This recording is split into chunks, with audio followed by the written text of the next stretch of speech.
Well, all right, so let's get down to the specifics. I mean, while I have you on here, we're talking with Bobby Egan, who some say is North Korea's man in New Jersey. He owns Cubby's Barbecue Shack. He's a roofing contractor.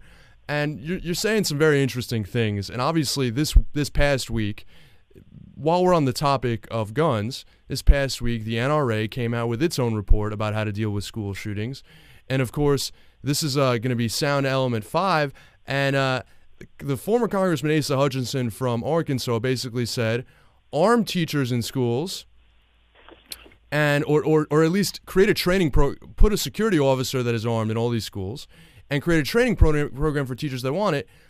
But he said that the teachers should have background checks, and this was sort of ironic to hear from some. This is sound element 5.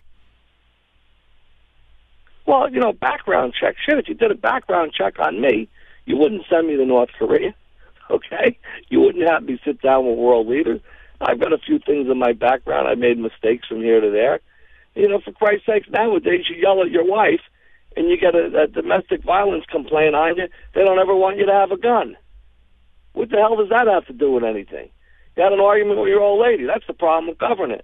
Government can't decipher, the realities of making little mistakes in the world and the realities of who's a psychopathic killer.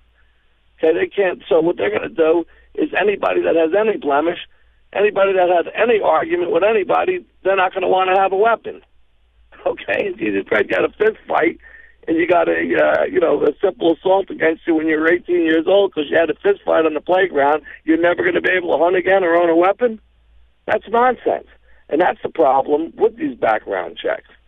But Bobby, you agree that we have more deaths by guns, including suicides and accidents, than any other developed country, and you think it's just a coincidence that we also have the loosest gun laws? Well, I'll tell you what, certainly, we're a violent nation, okay? But guess what?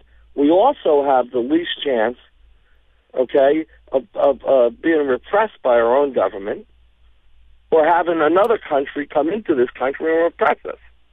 But that seems like a little bit some dictator. Okay, we're not living under a kingdom like the Saudis. All right, we're not going to have to live like the Egyptians lived. But you think our democracy? You think our democracy is so fragile? We're not going to live under Gaddafi because our citizens are armed, and we wouldn't stand for it. But you think that's the only thing that's holding our democracy together? That all those. What do you think holds it together? The fabric, this government, any government, including our own, will take as much as they can take from you and I, including our own. Okay, the idea that we defend ourselves, the idea that you got 50,000 people a year dying in Mexico from the drug wars, okay? The idea that these drug warlords don't come over here and start shooting up the town is because they know that one out of every other American's armed, okay, and we'll go fight them. Well, Bobby, it's certainly an interesting perspective. What are you going to do? You want to be a victim? They used to tell you if there was a hijacking on the plane, put your head down and listen to them, right? Now they tell you to get up and fight. Poke him in the eye with a fork. Grab anything you can. Bite his nose off. You remember they used to tell you just sit there and do what they said? And that didn't work. Now they're telling you get up and fight. And how do you fight? With sticks? You think I'm going to be like the Palestinians throwing rocks at the Israeli tanks? No, we're going to fight and we're going to have weapons and we're going to keep the weapons we have. Well, Bobby, we're running out of time. We're running out of time on this segment.